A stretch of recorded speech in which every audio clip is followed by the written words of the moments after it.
Merci beaucoup à tous d'être venus. Je vois qu'il y a beaucoup de monde dans tous les recoins de la salle et je suis sûr qu'il y en a encore autant dehors, peut-être. Je ne vais pas parler pendant 5 minutes avant de commencer. Par contre, je vais faire toute la masterclass en anglais et mes propos seront traduits directement. Donc voilà, je vais m'adresser maintenant à Vince Gilligan. It's just very simple. You are the creator of a show that makes everyone crazy. That has a 99% score on Metacritic. You know, that's a first. I think it's in the Guinness Book of Records. It's about to end in 3 weeks. Yeah. But what I'm interested in right now is the beginnings and, you know, how it all started. Not Breaking Bad, but how did you become the creator of Breaking Bad? And even as a child or a teenager, how is it that you knew someday that you wanted to be in show business and especially pictures? Did you come from a especially film-oriented family at all, or? Well, no, but first, bonjour, et merci beaucoup for being here. Thank you. I'm sorry, that's the extent of my French, but I am very honored to be here and in your beautiful country. I did not come from a filmmaking background. My father worked as an insurance claims adjuster. He was the person who would pay out the insurance claims when someone had a car crash. And my mother was a teacher, an elementary school teacher. And I grew up in a little town called Farmville, Virginia, a very quaint little farming town, hence the name. And but I always knew I wanted to make movies. And when I say make movies, movies or television, I didn't make a distinction as a young person between the one and the other. But I was lucky my whole life that I was very single-minded in my desires, and I attended New York University Film School, and I got very lucky upon graduating college in 1989. I had written a movie script for a class project, and very fortunately for me, it got me my first agent, and it got produced as a movie. It was called Home Fries. And it got produced as a movie in, gosh, what year was that? 1998, a little bit after graduation. But it launched me on my way, as it were. It launched me on my career. I was very fortunate. Donc nous reviendrons plus tard sur cette série que vous avez créée et qui rend tout le monde fou, même s'il est en train de se terminer dans 3 semaines, mais on sait qu'il a atteint des records inédit, notamment en termes de critique. Mais tout d'abord, comment est-ce que vous avez commencé votre carrière? Comment est-ce que vous en êtes venu là? Est-ce que c'était l'environnement dans lequel vous avez grandi qui vous y prédestinait? La réponse de Vince est non. Tout d'abord, bonjour à tous et merci d'être là. Et je suis ravie d'être dans votre beau pays pour me présenter à vous. Je ne viens pas du tout d'une famille de cinéma ou de cinéastes ou de cinéphile. Mon père était agent d'assurance, ma mère était enseignante. J'ai grandi dans une petite ville paisible de l'État de Virginie qui s'appelait Farmville. Et voilà, mais moi, il se trouve que dès mon plus jeune âge, je savais que je voulais travailler, pas forcément dans le cinéma, pas la télévision. La distinction n'était pas encore nette ou pertinente dans mon jeune esprit, mais je savais que je voulais faire des films, avoir à voir avec les films. Et j'ai eu la chance d'être extrêmement monomaniaque. C'est la seule chose que j'ai voulu faire toute ma vie durant. Donc je me suis présentée à l'université de New York en section cinéma. J'ai eu la chance d'être pris, de mener mon cursus à bien, et lorsque j'ai terminé mes études, le scénario que j'ai écrit comme projet de fin d'études, il se trouve qu'il m'a immédiatement permis de rencontrer mon premier agent et de voir ce film produit. Donc il a fallu quelques années, ça ne s'est fait qu'en 98, mais ça s'est fait, et donc c'est comme ça que j'ai été lancée dans ce monde-là, avec ce premier film qui plus tard a eu le titre Home Fries. And just one quick follow-up on that. not everyone gets to go to NYU Film School. I mean, it's a hard school to get into. And, you know, it's sort of a, did you work a lot as a teenager, make your own films or write your own stuff when you were a teenager? Two things. I did, yes indeed. Instead of dating or having a normal life, I made films as a young person in high school and even before that in elementary school. I spent a lot of time working in my basement, creating science fiction films with my Super 8 film camera, or rather a borrowed camera that I borrowed from a very wonderful art teacher that I had. And I spent time creating monster masks and spaceships and so on and so forth, because I had seen the movie Star Wars when I was 10 years old when it came out. And I was so excited at the thought of being able to create robots and spaceships and monsters, and I found that very exciting. I should point out that in 1985, when I got into NYU Film School, it was it was not nearly so hard to get into as it is now. It is now indeed I mean, I guess it's always been a world-class private university, but it was, I can assure you, it was much easier to get into back then. Now, there's no way with my grades in high school, or my lack of extracurricular activities, that I could have I could not possibly get in now if I was 18 years old and trying to gain admission. Very different university now. Donc, est-ce que vous pouvez nous dire comment est-ce que vous avez pu passer la sélection pour entrer au département cinéma de l'Université de New York, parce que c'est pas donné à tout le monde. Donc, quelle a été votre préparation? Vince dit, en tant que jeune homme, pendant mes années de lycée, au lieu d'avoir une vie normale d'ado, de draguer les filles et de m'amuser, je faisais des films. Je m'enfermais dans le sous-sol de ma maison avec une petite caméra Super 8 que m'avait prêté un prof d'art plastique qui était génial. Et moi, il se trouve qu'à l'âge de 10 ans, j'avais vu Star Wars à sa sortie, et j'avais été fascinée par la possibilité même de pouvoir soi-même construire des masques de monstres, des vaisseaux spatiaux, et de tourner des films avec ça. Donc je passais le plus clair de mon temps dans ce sous-sol à essayer de faire des petits films. Donc toutes mes années de lycée m'ont permis de me préparer à ce destin que je croyais être le mien, mais je dois quand même vous avouer que entrer dans ce département de cinéma en 85, au moment où moi j'ai postulé, c'était quand même beaucoup plus facile que ça ne l'est aujourd'hui. Quand je vois le mal qu'ont les jeunes sortis du lycée aujourd'hui pour le faire, de mon temps, c'était pas ça. C'est-à-dire que rétrospectivement, je sais qu'avec les notes que j'avais, moi, en sortant du bac, et avec le fait que je n'avais aucune activité périscolaire, qui sont quand même absolument nécessaires pour pouvoir se préparer à ce type de concours, je ne l'aurais pas eu aujourd'hui, mais à l'époque, j'ai eu la chance de passer entre les mailles du filet.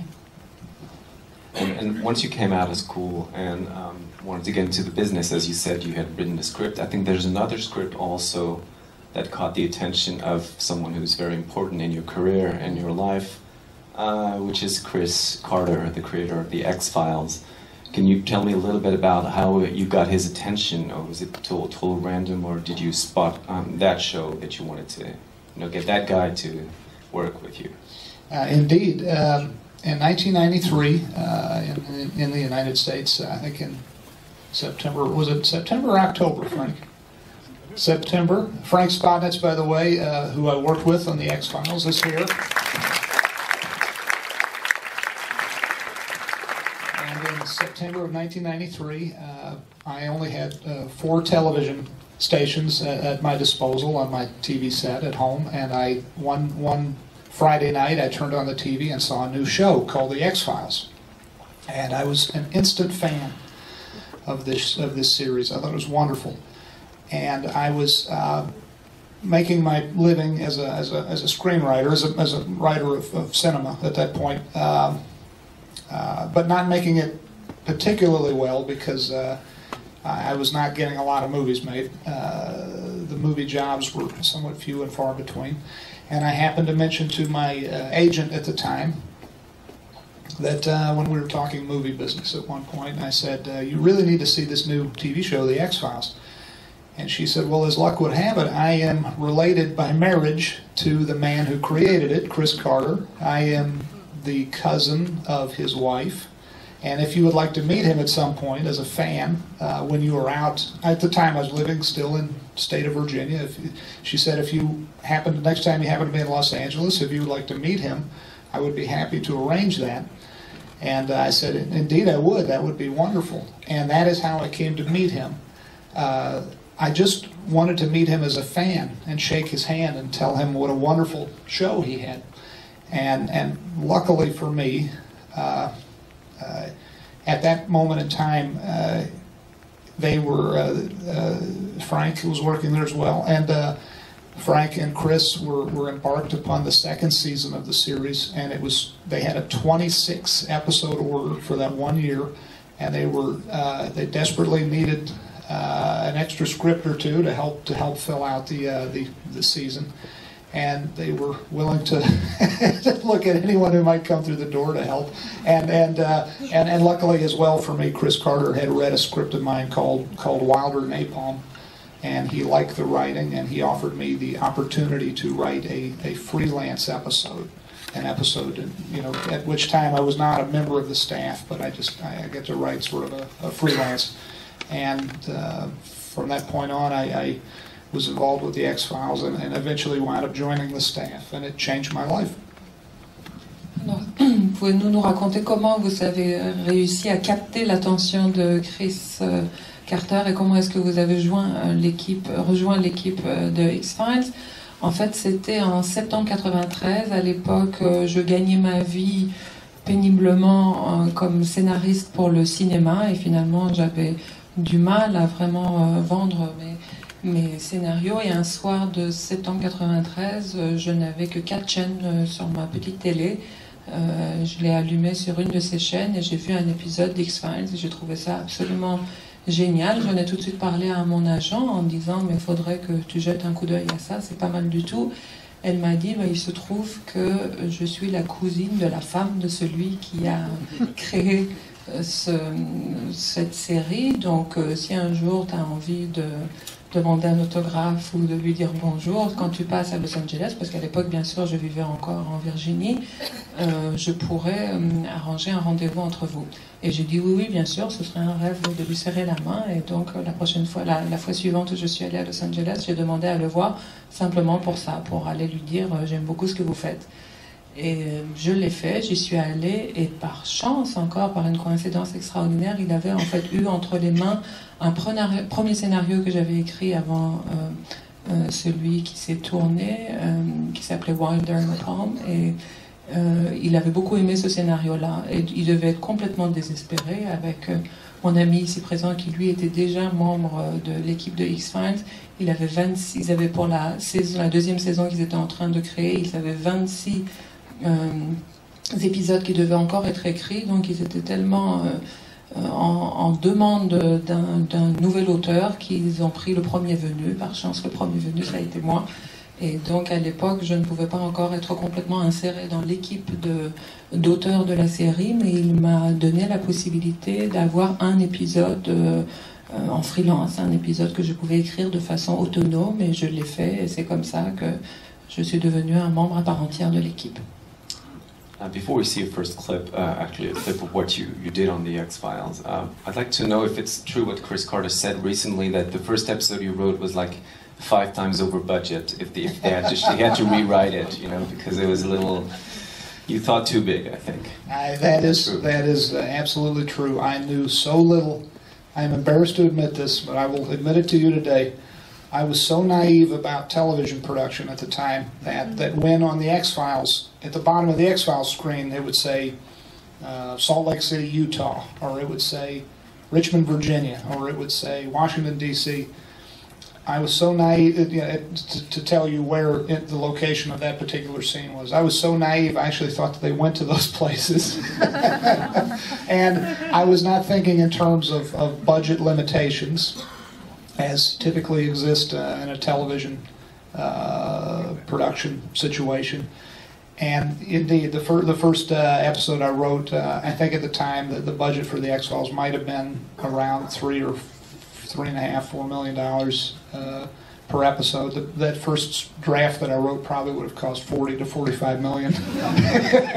I needed a great deal of help from Chris and from Frank to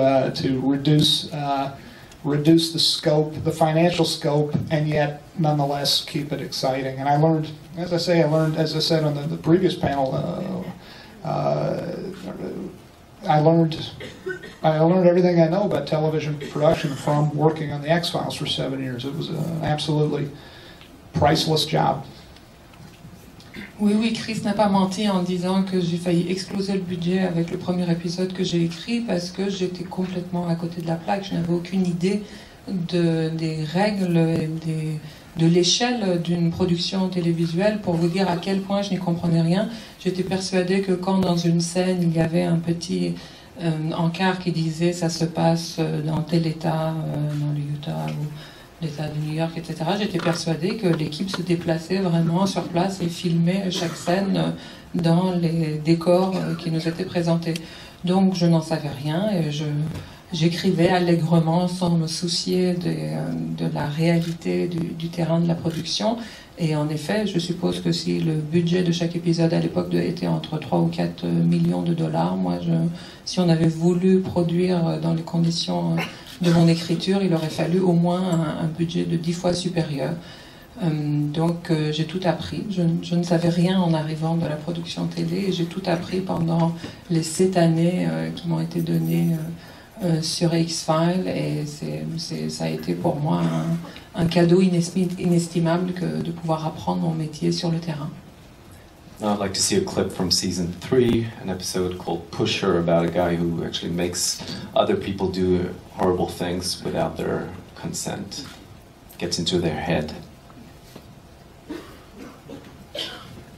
Premier extrait.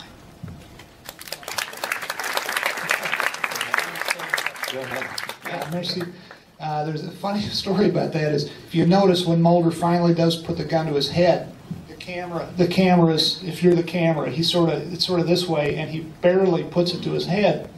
It's sort of in an oblique angle. It's sort of like this, and that was because, as violent as the X-Files was, the broadcast standards lady who worked for Fox at the time said you cannot show a person pointing a gun at their own head. Too much. It's the opposite of Baron Sorkin in a way. I don't know. You know, it's all about visual style and everything. Is that something you had in you? Did you learn it from Chris Carter? How did you find your style actually? It's a perhaps somewhat complicated answer in the sense that I was a fan of the X-Files because the visual storytelling of the X-Files hewed very closely to my concept of storytelling. And then I learned further, once I became a member of the X-Files writing staff, how to tell a story visually. But I think I always responded favorably to visual storytelling. I love cinema. I love movies. And movies, as we know, the best movies, in fact, translate very well from country to country because they don't rely as much on the spoken language. They often do, and that is one of the tools of a writer, is the dialogue, the spoken language. But some of our favorite movies, I think we can all agree, throughout cinema history, are movies where the silent moments that don't rely on any given language being spoken tell the story. The emotions, in other words, between human beings that are unspoken can be very powerful and very universal and do not require translation. And I love that about movies. And historically, television does not do that. And there's a very practical financial reason for that. In the early days of television, production schedules were even tighter than they are now, and cameras were even larger.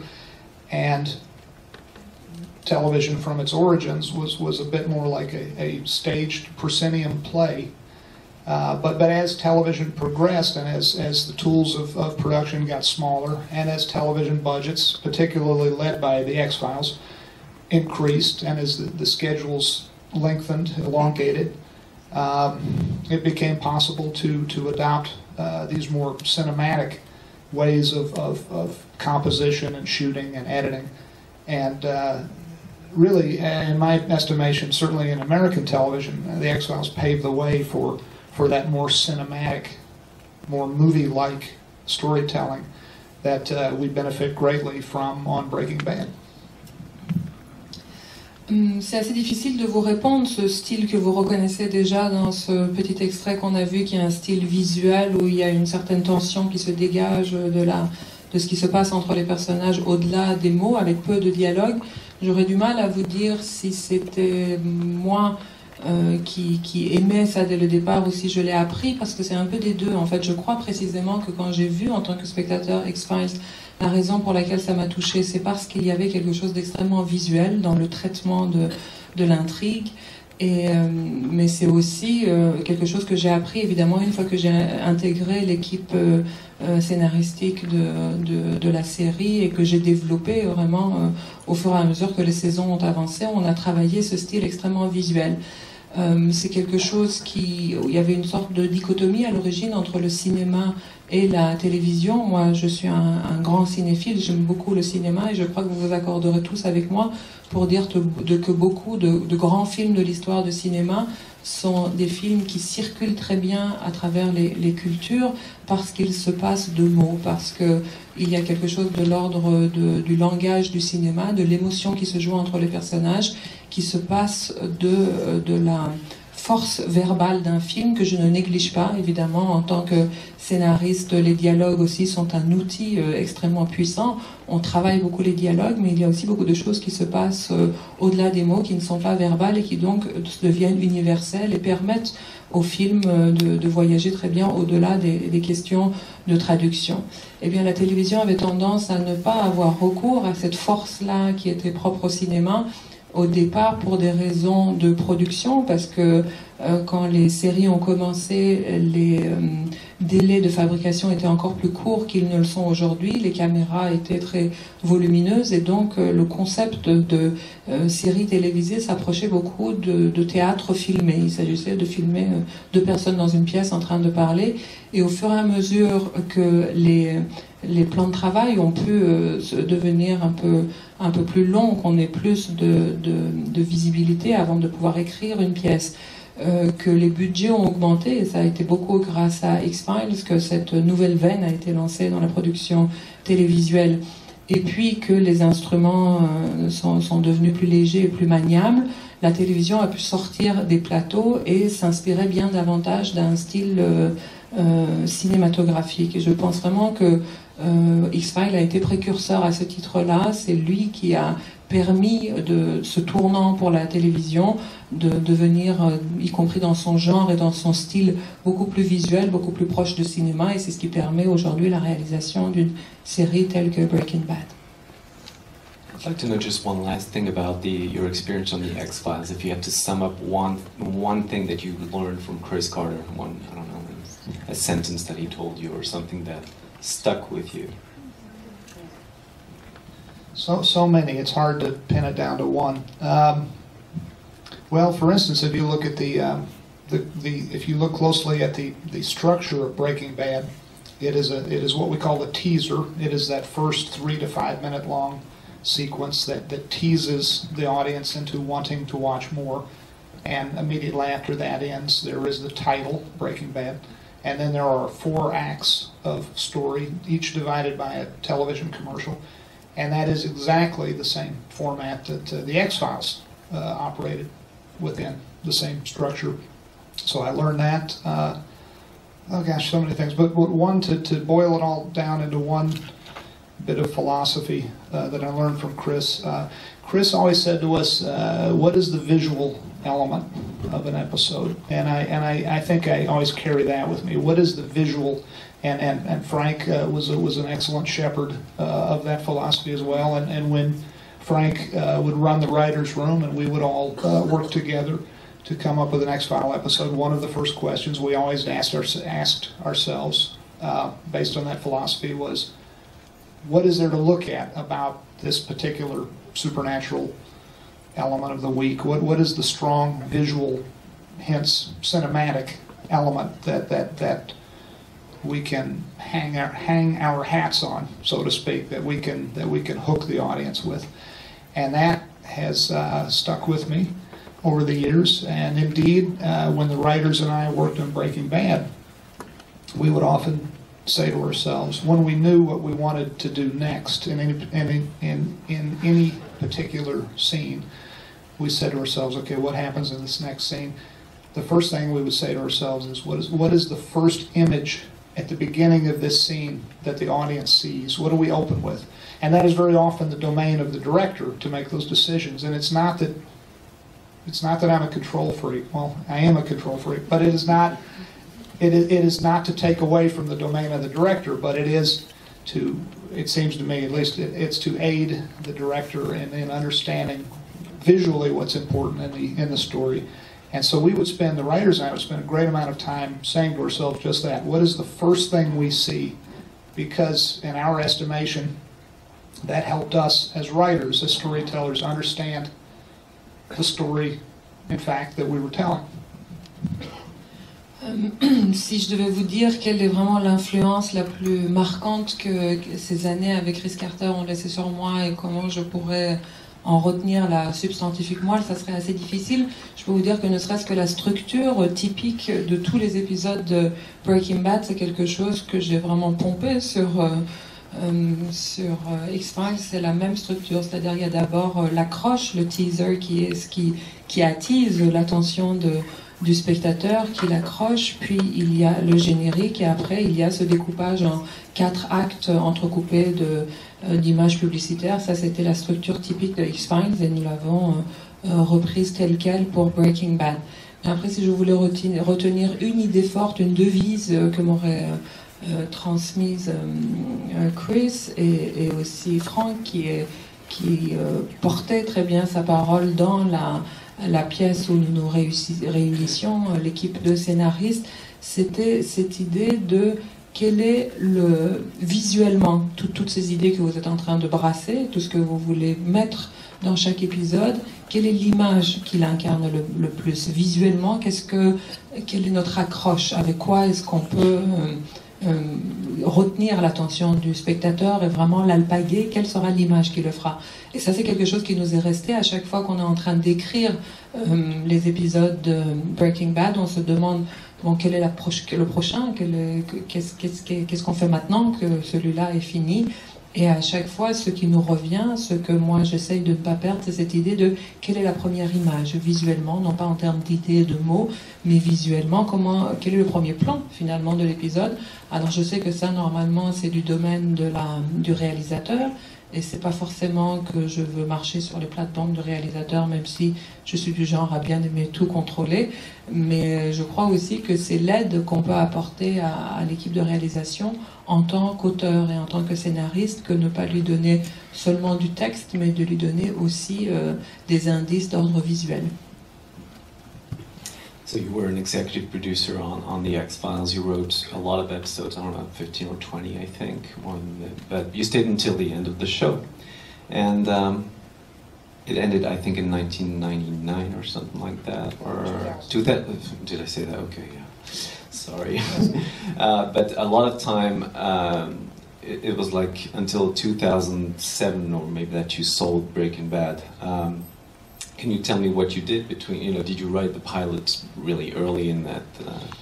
No. What happened? The X-Files ended in 2002, and I was very sad that it was over because it was a wonderful job that I had held for 7 years, and that was the longest I'd ever been employed anywhere in any capacity, in any line of work. And it was a wonderful job with a great deal of job security, which you don't usually have in television.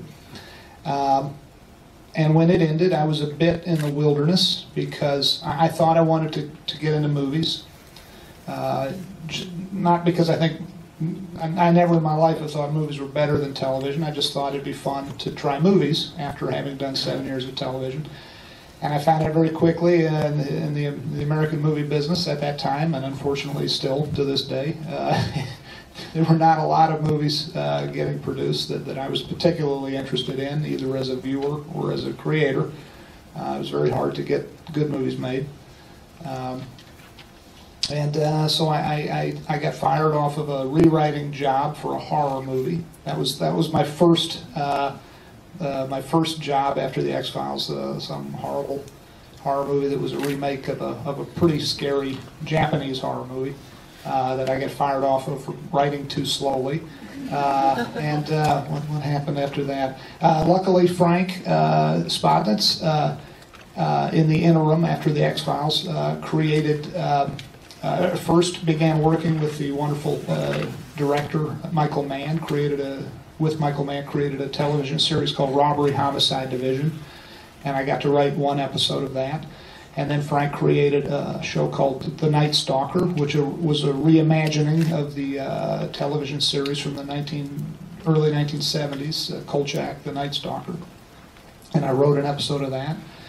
And in particular, the job on Robbery Homicide allowed me to meet Michael Mann, who I'm a very big fan of.